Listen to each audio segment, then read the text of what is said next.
Now we are going to discuss a new topic.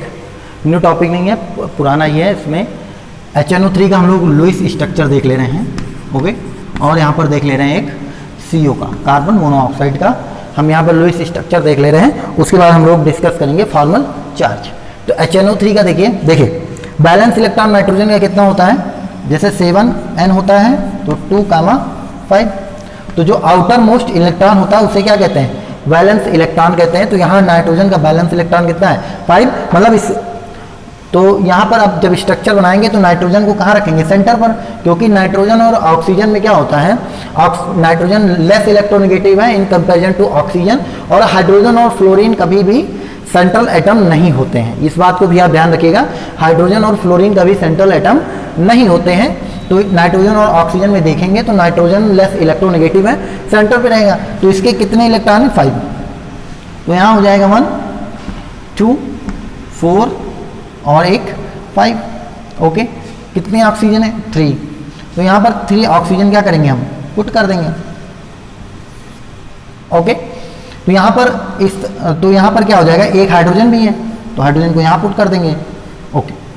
तो अब पहले हाइड्रोजन का देखते हैं। जो ऑक्सीजन के आउटर मोस्ट में कितने होते हैं, 8O 2,6। तो यहाँ पर ये इसका बैलेंस इलेक्ट्रॉन कितना है, 6। मतलब आउटर मोस्ट में 6 इलेक्ट्रॉन है। ये नाइट्रोजन का है तो 1 4 2 4 5 और एक 6, और ये हाइड्रोजन का है, ओके। इसमें देखते हैं 1, यहाँ पर इसको ऐसे कर देते हैं 2, और ये दोनों उठा के इधर कर देते हैं, ठीक है। तो यहाँ क्या हो गया, ये नाइट्रोजन के 2 2 4 1 1 5, ये ऑक्सीजन का है 2 और 2 4 और ये 2 6, ओके।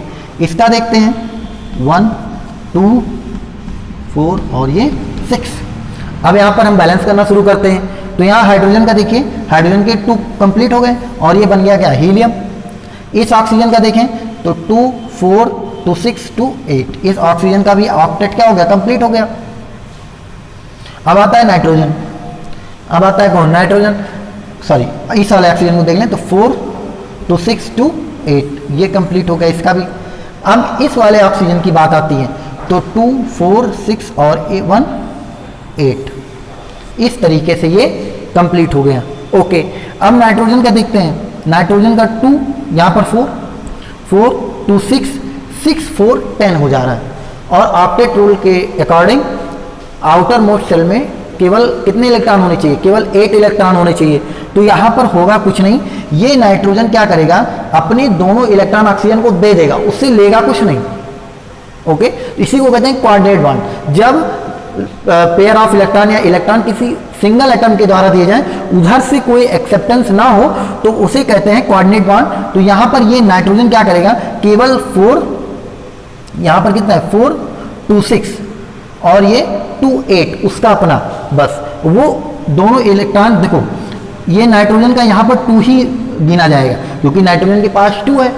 तो वो ऑक्सीजन से कहता है, देखिए आप हमारा ऑक्सीजन, हमारा जो इलेक्ट्रॉन है वो आप यूज कर सकते हैं, लेकिन हम आपका यूज नहीं करेंगे, क्योंकि अगर हम आपका यूज करते हैं तो हमारे पास कितने हो जाएंगे, 10। तो इस तरीके से इसमें होता है कि नाइट्रोजन केवल और केवल अपने ही 2 इलेक्ट्रॉन यूज करता है, ऑक्सीजन के 2 इलेक्ट्रॉनों को वो छोड़ देता है। तो जब इसका स्ट्रक्चर बनाएंगे तो N, यहाँ 4 इलेक्ट्रॉन की साझेदारी हो रही है तो यहाँ डबल बॉन्ड हो, यहाँ 2 इलेक्ट्रॉन की है तो सिंगल बॉन्ड O, और H के साथ ऑक्सीजन की है तो OH, और यहाँ पर इस तरीके से कोऑर्डिनेट बॉन्ड लग जाएगा O। तो ये कोऑर्डिनेट बॉन्ड है जो एरो दिखा रहा है, ये मूवमेंट ऑफ 2 इलेक्ट्रॉन, नाइट्रोजन से 2 इलेक्ट्रॉन मूव होकर ऑक्सीजन की तरफ जा रहे हैं, लेकिन नाइट्रोजन ऑक्सीजन का कोई इलेक्ट्रॉन नहीं ले रहा, इस बात को आप ध्यान रखिएगा। CO में देखें, कार्बन मोनोऑक्साइड की बात करें तो कार्बन के आउटर मोस्ट में कितने होते हैं, 6 इलेक्ट्रॉन होते हैं,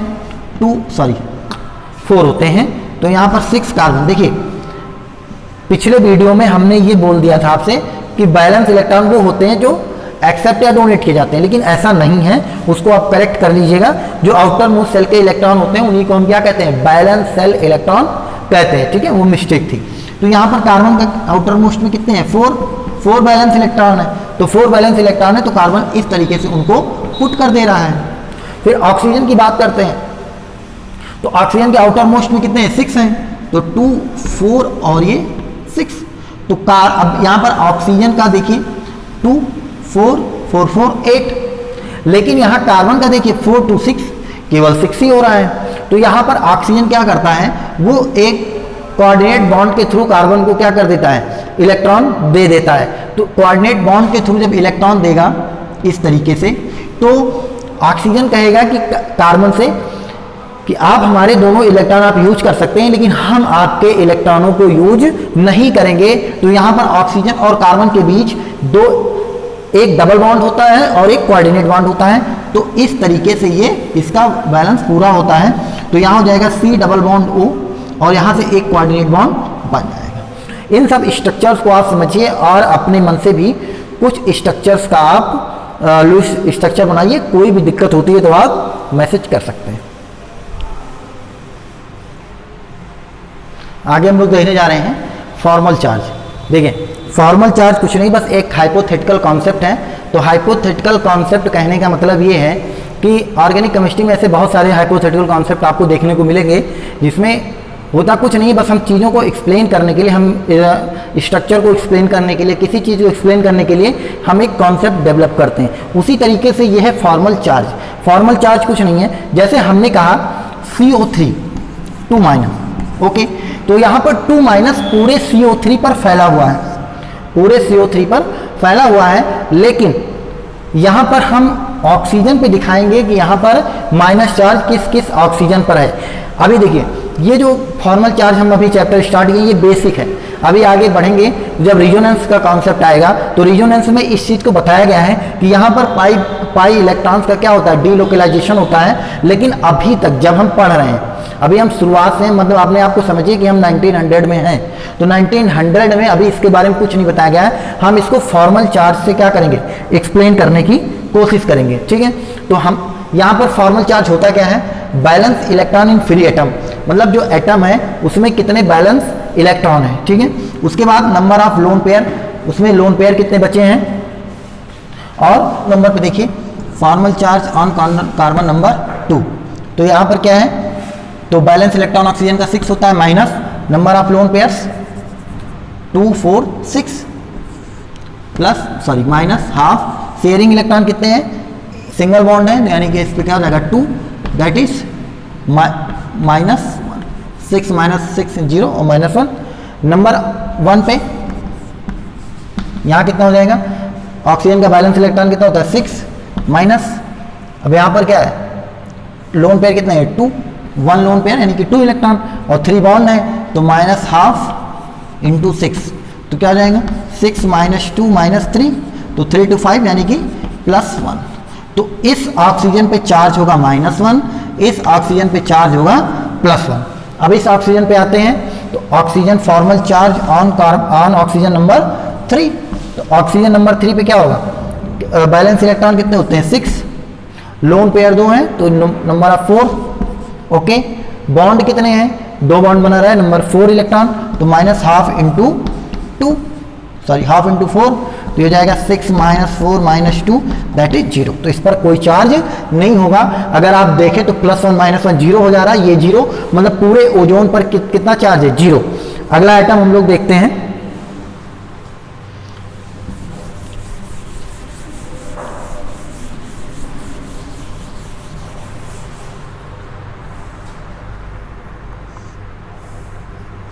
अगला है CO3 2-, C double bond O, single bond O, single bond O, CO3 2-। अब इसमें 2- चार्ज है, तो किस किस ऑक्सीजन पे माइनस चार्ज होगा, तो यहाँ सिंगल बॉन्ड है तो 2 4 2 6 2 4 और ये 2 6, और यहाँ पर क्या होगा, देखो 4 यहीं पर है तो यहाँ पर 2 लोन पेयर्स, ओके ठीक है।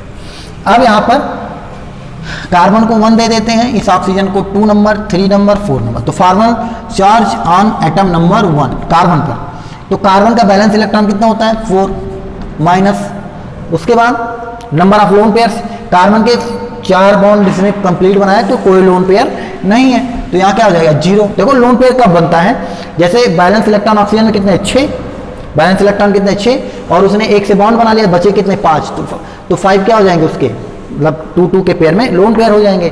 तो यहाँ पर कार्बन ने सारे बॉन्ड अपने कंप्लीट किए हैं, ऑक्टेट कंप्लीट है, तो इस पे कितना लोन पेयर है, 0। उसके बाद आते हैं माइनस हाफ शेयरिंग इलेक्ट्रॉन, तो कितने बॉन्ड बनाए कार्बन रेट, 1 2 3 और 1 4, तो 4 मल्टीप्लाई टू 8, क्योंकि सिंगल बॉन्ड में 2 इलेक्ट्रॉन होते हैं, ठीक है। तो यहाँ पर क्या जाएगा 4 4 माइनस 4 0, तो कार्बन पे फॉर्मल चार्ज क्या है 0। नंबर 2 वाले ऑक्सीजन पे आइए, formal charge on carbon number atom number 2, तो यहाँ पर ऑक्सीजन का बैलेंस इलेक्ट्रॉन कितना होता है 6, लोन पेयर कितने हैं 2 यानी कि 4, उसके बाद माइनस हाफ शेयरिंग इलेक्ट्रॉन, तो शेयरिंग इलेक्ट्रॉन कितने बॉन्ड इस ऑक्सीजन ने बनाए 2, तो 4, तो ये क्या हो जाएगा 2 और 4 2 6 यानी कि 0, तो इस ऑक्सीजन पर भी चार्ज क्या है 0। नंबर 3 पे आएंगे, formal charge on carbon atom number 3, ठीक है, valence electron 6, lone pair 3 lone pair यानी कि 6, माइनस हाफ और बॉन्ड पेयर कितने हैं 1 यानी कि 2 से कैंसिल आउट हो गया, 1 बचेगा, माइनस 6 0 यानी कि -1, तो इस पर चार्ज क्या होगा -1, और वही हाल यहाँ पर भी होगा, formal charge on carbon number 4 same ही है, तो यहाँ पर भी माइनस चार्ज होगा, तो जो CO3 2 माइनस बना है उसमें जो -1 चार्ज होगा वो इस ऑक्सीजन और इस ऑक्सीजन पर होगा।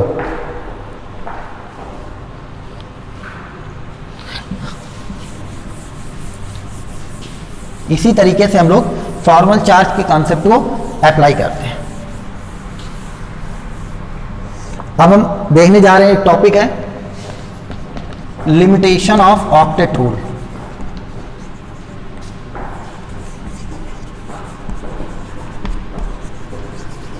लिमिटेशन ऑफ ऑक्टेट रूल का मतलब क्या होता है, हम यही कह रहे थे ना कि मतलब आउटर सेल में, जब आउटर ऑर्बिट सेल में 8 इलेक्ट्रॉन जब कंप्लीट हो जाएंगे तो वो एटम क्या हो जाएगा इनर्ट हो जाएगा, वो नोबल गैस कॉन्फ़िगरेशन को क्या कर लेगा अटेंड कर लेगा, और वो फर्दर रिएक्शन नहीं करेगा, ना तो इलेक्ट्रॉन डोनेट करेगा और ना ही इलेक्ट्रॉन एक्सेप्ट करेगा। ये हमारा था ऑक्टेट रूल। अब यहाँ पर लिमिटेशन की बात करते हैं कि ऐसे कौन से एटम हैं जो इस ऑक्टेट रूल को ब्रेक कर देते हैं, ऑक्टेट रूल को फॉलो नहीं करते हैं। तो इसमें पहला है आपका इलेक्ट्रॉन डिफिशिएंट मॉलिक्यूल्स। पहला है electron deficient molecule. Electron deficient molecules का मतलब होता है ऐसे मॉलिक्यूल्स भी एग्जिस्ट करते हैं जिनके आउटर मोस्ट सेल में 8 इलेक्ट्रॉन से कम ही हैं, लेकिन वो अच्छे से एग्जिस्ट करते हैं। ओके, जैसे हमारा है पहला BeCl2, beryllium chloride. Okay, beryllium 4 होता है, आउटर मोस्ट में बैलेंस इलेक्ट्रॉन कितने होते हैं 2, तो इसके 2 हो गए, और क्लोरीन को जरूरत है किसकी, केवल 1 की।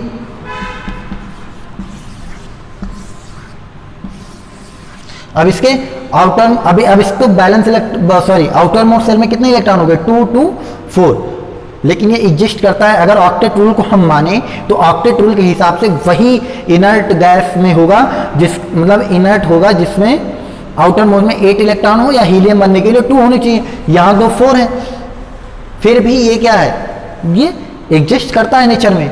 तो ये ऑक्टेट रूल को क्या करते हैं, अवॉइड करते हैं। हम कहते हैं कि हम ऑक्टेट रूल को फॉलो नहीं करेंगे। और भी है, एक AlCl3 भी है, एल्युमिनियम ट्राइक्लोराइड। ओके, BF3 है, बोरान टेट्राफ्लोराइड। ऐसे एलिमेंट क्या होते हैं, वो ऑक्टेट रूल को फॉलो नहीं करते हैं। डिफिशिएंट का मतलब कि आउटर मोस्ट में 8 होने चाहिए, लेकिन 8 से क्या है, कम है। तो इस तरीके के एटम्स क्या होते हैं, इलेक्ट्रॉन डिफिशिएंट मॉलिक्यूल्स होते हैं, और ये ऑक्टेट रूल को फॉलो नहीं करते हैं। अगला है हमारा odd electron molecules. Second number है odd electron molecules. Odd electron molecules का मतलब क्या होता है, जैसे मान लीजिए हमारे पास एग्जांपल है NO2। हमारे पास एग्जांपल क्या है, NO2। ऑक्सीजन को कितने इलेक्ट्रॉन की जरूरत है, 2। बैलेंस सेल में कितने इलेक्ट्रॉन है, 6। 2 की जरूरत है, 2 उसको कहीं से मिल जाए तो 8 इलेक्ट्रॉन उससे कंप्लीट हो जाए, और 8 कंप्लीट होते ही वो इनर्ट हो जाएगा। ठीक है, नाइट्रोजन के बैलेंस सेल में कितने इलेक्ट्रॉन होते हैं, 5। मतलब बैलेंस सेल मतलब वही आउटर मोस्ट सेल को क्या कहते हैं, बैलेंस सेल कहते हैं। तो बैलेंस सेल में कितने इलेक्ट्रॉन है, 5। तो इसको 2 ये दिया, 2 ये दिया, 1 अभी बचा है इसके पास। तो यहाँ पर ये ऑक्सीजन भाई साहब आ गए, ये भी ऑक्सीजन आ गई, और ये 2 4 2 4, यहाँ पर भी 2 4, तो 2 4 6 2 8, 2 4 6 2 8, और उसके नाइट्रोजन का हाल ये है। तो यहाँ पर देखिए नाइट्रोजन के पास एक इलेक्ट्रॉन क्या हो रहा है, बच जा रहा है। इसी को कहते हैं ऑड इलेक्ट्रॉन स्पीसीज। इसी को हम क्या कहते हैं, ऑड इलेक्ट्रॉन स्पीसीज, जिसमें बॉन्डिंग के बाद लुईस स्ट्रक्चर बनाने के बाद एक इलेक्ट्रॉन क्या हो जाता है, बच जाता है, यानी वो बचा रह जाता है, वो ना तो बॉन्डिंग करता है ना कुछ करता है, वो अकेला पड़ा रहता है। तो इसे हम कहते हैं ऑड इलेक्ट्रॉन स्पीसीज, और ये भी क्या करते हैं, ऑक्टेट रूल को क्या करते हैं, अवॉइड करते हैं। ठीक है, अगला है हमारा एक electron rich molecules.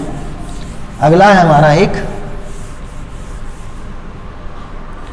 Electron rich molecules.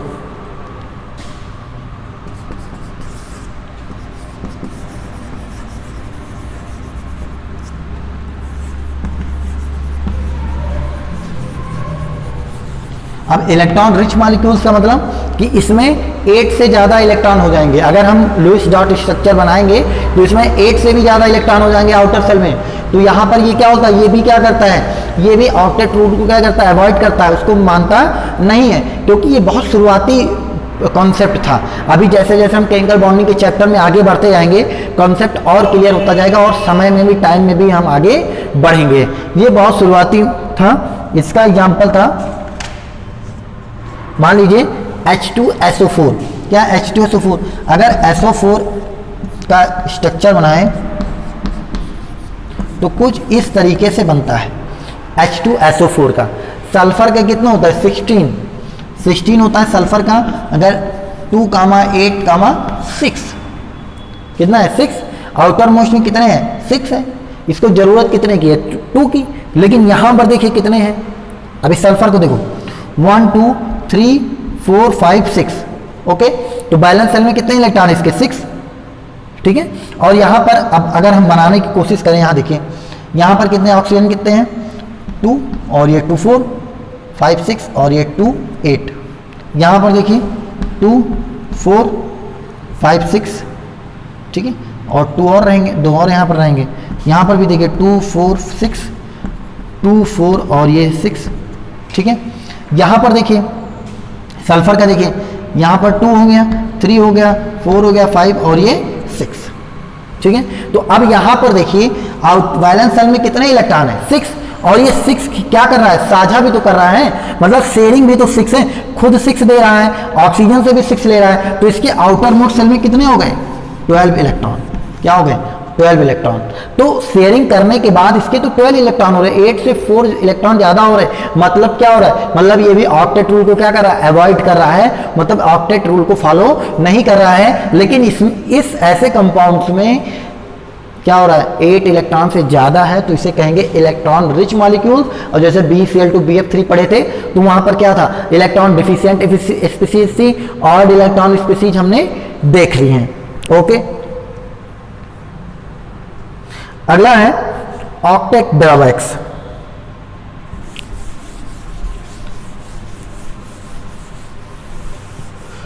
एक और हमारी बुक में दिया है जिसे हम कहते हैं ऑक्टेट ड्रॉबैक्स।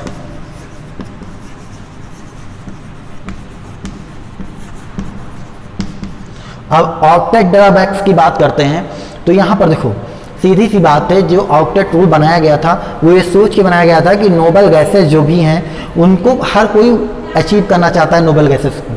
ठीक है, लेकिन यहाँ पर जब देखते हैं तो कुछ कंपाउंड ऐसे हैं जो नोबल गैस भी फॉर्म करते हैं।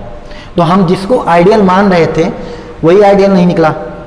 ठीक है, मतलब हम आइडियल ये मान रहे थे कि जो नोबल गैसेस होती हैं वो रिएक्शन नहीं करती, ना तो वो इलेक्ट्रॉन डोनेट करती, ना तो एक्सेप्ट करती हैं। लेकिन हाँ, अभी कुछ समय पहले देखा गया कि नहीं, वो भी क्या करती हैं, कुछ कंपाउंड्स फॉर्म करती हैं। तो जब आइडियल ही नहीं रहा तो फिर ऑक्टेट रूल का क्या मतलब है। तो वही चीज़ें हैं, जैसे हमारा जेनान F2, जेनान डाइफ्लोराइड, जेनान हेक्साफ्लोराइड, ऐसे कंपाउंड्स बनते हैं। और क्रिप्टन का भी कंपाउंड बनता है KrF2। तो इस तरीके से ये ऑक्टेट ड्रॉबैक्स है जिसको हम आइडियल मानते थे, अब वही आइडियल नहीं रहा। ठीक है, तो इन सब चीज़ों को आप अच्छे से समझिए।